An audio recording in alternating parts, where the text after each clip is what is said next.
think because they're fun, they're accessible, they're interesting, they're provocative. I think the platform of the ideas that they deal with, and that they're human, they're humanistic. They have questions that and provoke and they prompt things that we can deal with in our own, take with us to our own life.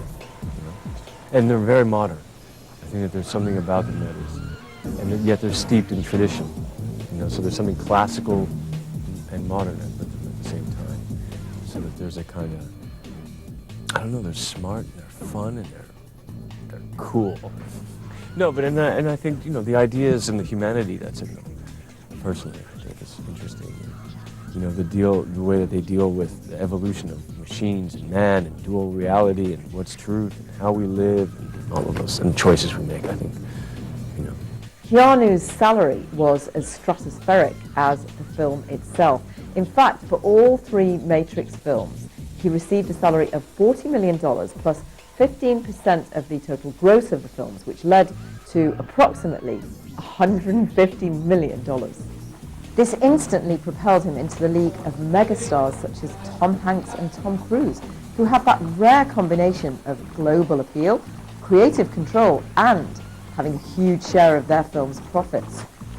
In an act of generosity, Keanu gave each member of the 12-person stunt crew a brand new Harley-Davidson motorcycle. In addition, he shared part of his profits with other crew members. It was really his way of recognizing their contribution to the film's success. Up next, with the world at his feet, so to speak, we'll see what new direction Keanu decided to take in his career.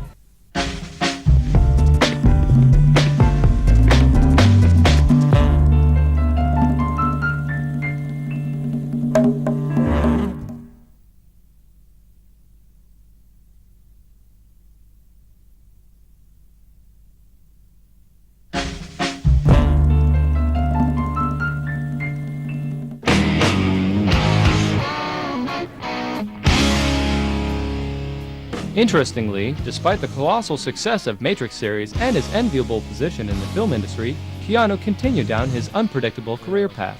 In 2000, he accepted a supporting role in the disturbing psycho thriller The Gift, directed by Sam Raimi of Spider-Man fame. In it, Keanu played Donnie Barksdale, an abusive redneck who terrorizes his girlfriend.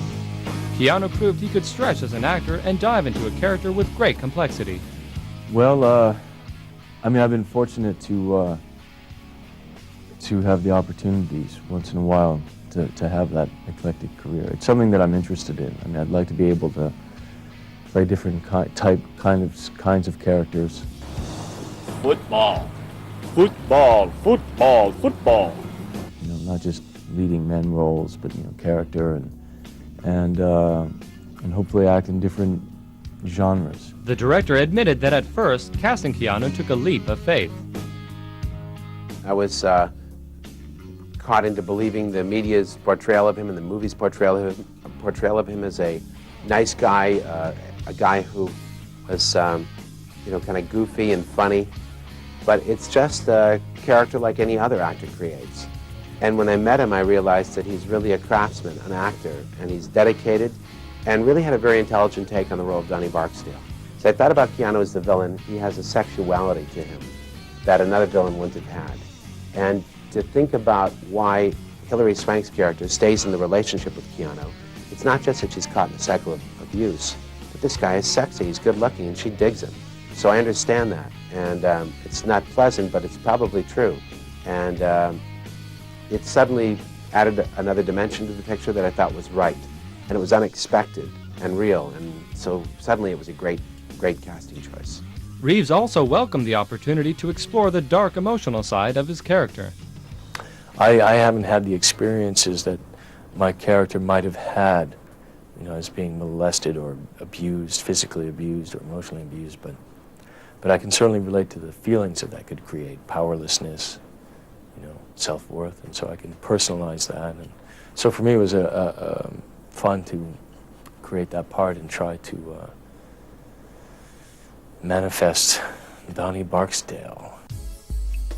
But issues of powerlessness and self-worth were brought to the forefront when Keanu was struck amazingly by another series of tragedies. He and his girlfriend, Jennifer Symes, were planning to start a family in 2000 when their unborn child died. 18 months later, Jennifer herself was killed in a car accident. Also, at the same time, his sister was still battling leukemia. For someone who grows up in a family that has been beset by turbulence and moving around, a lot of inconsistency, moving from country to country, that can become a figural issue later on in life, to the desire to settle down and to start a family and to put down roots. And so when that interest is interrupted, when it's ripped out even, that can be especially traumatic and put this whole issue really to the forefront of finding continuity and settling down. Keanu's often seen at red carpet events and premieres, accompanied by his sister and mother, who now works as a dress designer.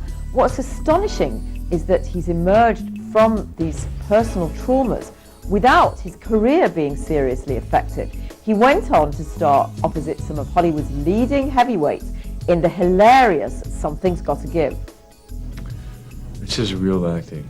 This is real good acting. I think when you see Jack Nicholson and Diane Keaton and Frances McDormand and Amanda Peet, and you're watching some really good acting.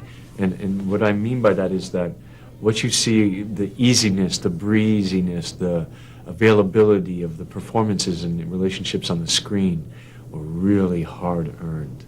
You know, there was real hard work. And hard work is probably the main thrust behind Keanu's longevity as an actor. In 2005, he returned to the supernatural thriller genre in Constantine. In the film, Keanu plays a man who literally goes to hell and back, and given Keanu's own personal traumas and his ability to come back, the film is eerily reminiscent of his own life. Go into the script and the story, and you try to have a perspective on it and collaborate with your director and the artists. And so there's there's your past, your history, your life that you've lived. And then there's what the script is bringing to you, and so you try to do you try to be rational up until they say action, and then you kind of let it go. So you want to have a perspective and a point of view, and emotionally I try to identify with the character, its thoughts and its feelings.